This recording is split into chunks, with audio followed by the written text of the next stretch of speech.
So you want to create your first scene in Blender, but you don't know where to start. I've got you covered. Okay, so for different animators have different styles which they use in creating their scenes. So in this video, I'm going to be sharing with you guys three major things which I look into, which I make sure I always put in check whenever I want to work on a scene or a short animation, be it from Blender or Maya or any other software you're working on. These three tips are actually going to help you in creating that scene successfully. Okay, so the first tip would be know your setting.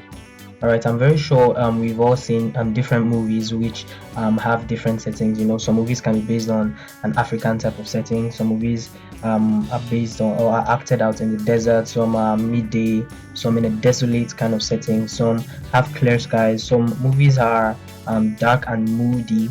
Some movies have different settings generally. So the first tip I would say when you're trying to create your own movies, know what setting you are actually trying to work with.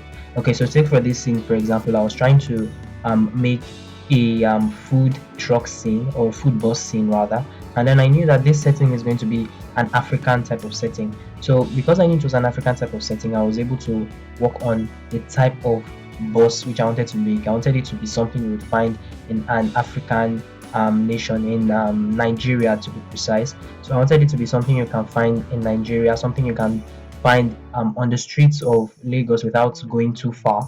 So the first tip again, know your setting. Alright, so the second tip would be getting the right characters. So that's getting your characters. And this would actually be a lot easier if you've actually known the type of setting you're working with. Okay, so take this scene I was actually working on, for example. So in this scene, I actually made it kind of like a Wednesday kind of scene, Wednesday theme kind of scene. So this type of scene, if you actually see it as an animation, like a movie itself, where there are characters there, if I eventually animate this movie and I place the Wednesday character in it, it would actually look good, yeah, because it already has that type of setup, that type of setting that is befitting for the Wednesday character, right? So you having the right setting is very very important, because once you have your setting, the rest of the work becomes relatively easier, because you already know what you're trying to achieve. Then all you have to do is you get your character, you get your props, you get the assets that you need to bring that entire setting to life, and then you move on to the next item on the list.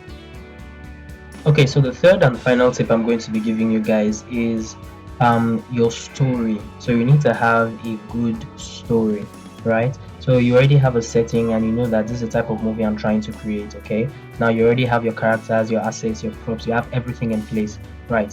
But then again, there are 1,000 ways you can actually tell a story. So now you need to know, okay, what is the kind of story I'm trying to bring out with these characters and with this type of setting? Okay, what is the lesson to be learned? What's the lesson to be gained? What am I trying to pass across? What message am I trying to pass across to my audience about this particular scene or movie that I'm trying to create? So it's the job of your story to actually make sure that that message is passed across and it's fully understood.